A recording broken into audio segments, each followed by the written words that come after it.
ایک ایسے نبی جنہیں ایک دیو ہیکل ویل نے نگل لیا۔ آپ سے ایسی کون سی خطا سرزد ہو گئی تھی اور آپ مچھلی کے پیٹ میں 40 دن زندہ کیسے رہے؟ اس ویڈیو میں ہم اس ہستی کے متعلق جانیں گے جن کا واقعہ قرآن مجید میں یونس اور توریت میں جونہ کے نام سے آیا ہے۔ تاریخ میں آشوری قوم ایک عظیم اور طاقتور قوم کی حیثیت سے جانی جاتی ہے جس کا دارالحکومت اشور تھا۔ اشوری دراصل بنی اسرائیل کے نسل سے تعلق رکھتے تھے جو بخت نصر کے حملے کے بعد غلام بنا کر بابل اور عراق لائے گئے تھے۔ اس زمانے میں دریائے دجلہ کے کنارے نینوا نامی ایک چھوٹی سی بستی تھی۔ اشور کے کسی بادشاہ نے ایک دیوتا کے نام پر نینوا میں ایک مندر بنوایا۔ رفتہ رفتہ دوسرے بادشاہوں نے بھی مندر اور عمارتیں بنانا شروع کر دیں اور ایک دور ایسا آیا کہ یہ چھوٹا سا علاقہ سلطنت اشوریہ کے عظیم الشان دارالسلطنت میں تبدیل ہو گیا۔ نینوا شہر کے بیچوں بیچ مندر اور شاہی محل تھے جہاں سے اشوریوں کا بادشاہ پورے سلطنت پر حکومت کرتا تھا اور اونچے تخت پر بیٹھ کر بازاروں، گلیوں اور تفریح گاہوں کا نظارہ کیا کرتا تھا۔ اشور کے مغربی علاقے میں لہلہاتے کھیت تھے۔ پورا شہر درختوں اور باغات سے سرسبز و شاداب تھا۔ اشوریہ لوگ پتھر تراشنے کے فن میں بھی ماہر تھے، لہذا جگہ جگہ سنگ مرمر کے دیواروں پر انہوں نے اپنے دیوتاؤں کے نقش و نگار بنا رکھے تھے۔ مختصر یہ کہ نینوا تہذیب و تمدن کے لحاظ سے انتہائی ترقی یافتہ شہر تھا۔ اشودر دیوتا ان کا سب سے بڑا دیوتا تھا۔ نیز یہ لوگ بادشاہ کو بھی خدا کا درجہ دیا کرتے تھے۔ یہ لوگ بت پرستی اور کفر و شرک میں مبتلا تھے۔ اس وقت نینوا کی آبادی 1 لاکھ سے زیادہ تھی اور یہ 700 قبل مسیح کا زمانہ تھا۔ اللہ نے اس زمانے میں اس قوم کی ہدایت کے لیے حضرت یونس علیہ السلام کو بھیجا۔ حضرت یونس کا پورا نام یونس ابن متا تھا۔ آپ حضرت ہود علیہ السلام کی اولاد میں سے تھے، جبکہ بعض مفسرین نے لکھا ہے کہ یونس علیہ السلام کا تعلق بنی اسرائیل سے تھا۔ آپ حضرت یوسف کے چھوٹے بھائی بن یامین کے بیٹے تھے۔ جب آپ کو نبوت ملی اس وقت آپ کی عمر 28 سال تھی۔ آپ پر ایک صحیفہ بھی نازل ہوا جو توریت میں یونہ کے نام سے موجود ہے۔ حضرت یونس سب سے پہلے اشوری بادشاہ کے پاس گئے اور اسے پیغام حق سنایا۔ اسے خدائی کے جھوٹے دعوے سے توبہ کرنے کا حکم دیا اور ایک اللہ کی عبادت کی طرف بلایا۔ یونس علیہ السلام نے اس سے ان اسرائیلی قیدیوں کو آزاد کرنے کا بھی حکم دیا جسے اس نے قید کر رکھا تھا۔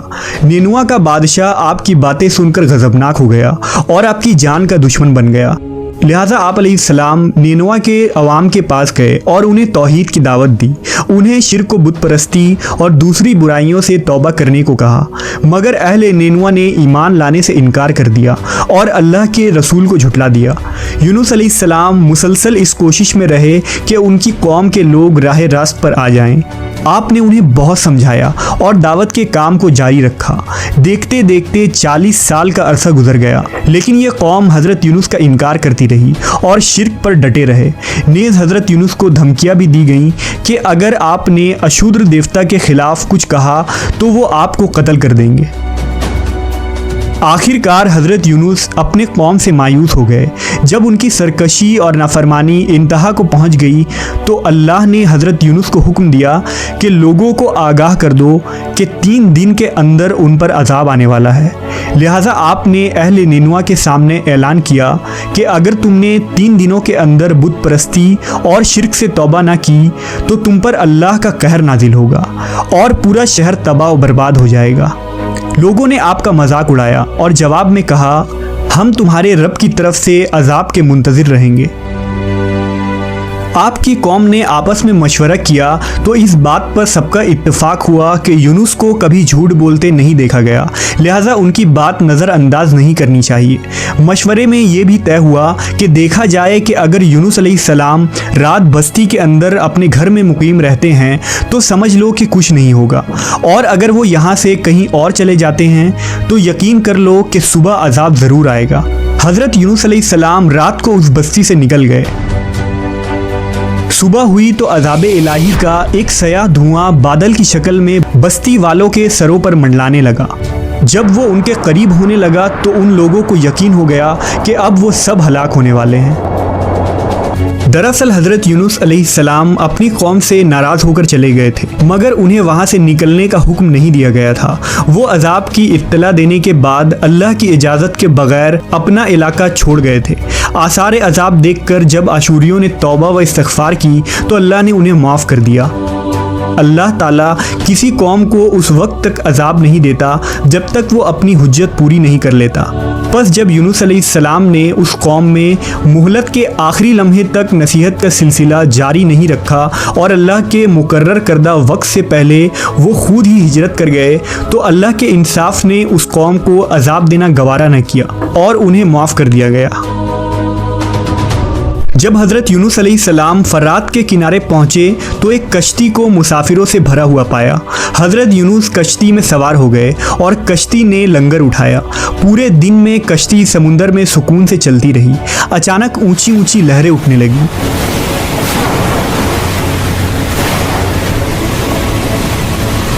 लोगों ने अपना साजो सामान समुंदर में फेंक दिया कि कश्ती का बोझ कम हो जाए, लेकिन कश्ती का बोझ फिर भी कम न हुआ। जब कश्ती डगमगाने लगी तो कश्ती के गर्क होने का यकीन होने लगा। अहले कश्ती ने अपने अकीदे के मुताबिक कहा कि ऐसा मालूम होता है कि इस कश्ती में कोई गुलाम अपने आका से भागा हुआ है। जब तक उसको इस कश्ती से अलग न किया जाएगा निजात मुश्किल है।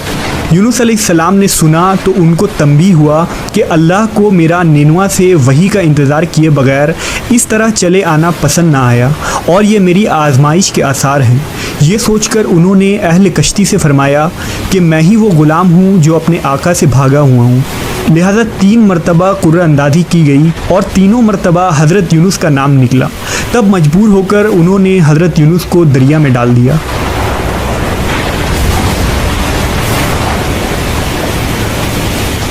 उस वक्त अल्लाह ने एक बड़ी मछली को हुक्म दिया कि उन्हें निगल लो, ये तुम्हारी गज़ा नहीं है, इसलिए उनके जिस्म पर कोई तकलीफ़ नहीं होनी चाहिए। मछली ने हज़रत यूनुस को अपने पेट में निगल लिया। यूनुस अलैहिस्सलाम ने जब मछली के पेट में खुद को ज़िंदा पाया तो बारगाह इलाही में अपनी निदामत का इजहार किया कि मैं वही इलाही का इंतज़ार किए बगैर और अल्लाह से इजाज़त लिए बगैर उम्मत से नाराज़ होकर निनवा से निकल आया। हज़रत यूनुस ने मछली के पेट में अल्लाह को पुकारा। उन पर 3 अंधेरे इकट्ठे हो गए थे, रात का अंधेरा, मछली के पेट का अंधेरा और समुंदर का अंधेरा। आपने उन अंधेरों में ये कलमात कहे, अल्लाह तेरे सिवा कोई माबूद नहीं, तू यकता है, मैं तेरी पाकी बयान करता हूँ, बेशक मैं अपने नफ्स पर खुद ही जुल्म करने वाला हूँ। रिवायतों के मुताबिक अगर हज़रत यूनुस ये तस्बीह ना कहते तो क़यामत तक मछली के पेट में रहते। रसूल अल्लाह सल्लल्लाहु अलैहि वसल्लम ने फरमाया कि जब यूनुस ने ये दुआ की तो ये कलमात अर्श के गिर्द घूमने लगी। फरिश्ते कहने लगे कि ये बहुत दूर दराज जगह से आवाज़ आ रही है, लेकिन कान उससे पहले इससे आशना ज़रूर हैं और आवाज़ बहुत ही कमज़ोर है। अल्लाह ने हज़रत यूनुस की दर्द भरी आवाज़ को सुना तो फरमाया, क्या तुम इस आवाज़ को नहीं पहचानते? उन्होंने कहा नहीं। फरमाया, ये मेरे बंदे यूनुस की आवाज़ है। फरिश्ते ने कहा, ये वही यूनुस है जिसकी पाक अमल कबूल शुदा हर रोज़ तेरी तरफ चढ़ते थे। ऐ अल्लाह, मुसीबत के वक्त उस पर रहम कर। तो उस वक्त अल्लाह ने मछली को हुक्म दिया कि वो आपको बग़ैर किसी तकलीफ़ के समुंदर के किनारे उगल दे। रिवायतों के मुताबिक यूनुस अलैहिस्सलाम 40 दिन उस मछली के पेट में रहे और उसके बाद अल्लाह के हुक्म से उस मछली ने आपको समुंदर के किनारे उगल दिया। मछली के पेट में रहने की वजह से आपका जिस्म ऐसा हो गया था जैसे कि परिंदा का पैदाशुदा बच्चा जिसका जिस्म नरम होता है और जिस्म पर बाल तक नहीं थे। गर्ज हज़रत यूनुस बहुत ही कमज़ोर और नातवा हालत में खुश्की पर डाल दिए गए थे। इसके बाद अल्लाह ने समुंदर के किनारे पर एक बेलदार दरख्त उगाया। रिवायतों के मुताबिक वो कद्दू का पौधा था जिसके ज़रिया हज़रत यूनुस अलैहिस्सलाम पर साया हो गया। इसके अलावा अल्लाह ने एक जंगली बकरी भेज दी जो ज़मीन की घास और जड़ी बूटियाँ खाती थी और सुबह व शाम आपको दूध पिलाती थी, यहाँ तक कि आप तंदुरुस्त हो गए। हज़रत यूनुस दरख्त के उस साए में झोपड़ी बनाकर रहने लगे।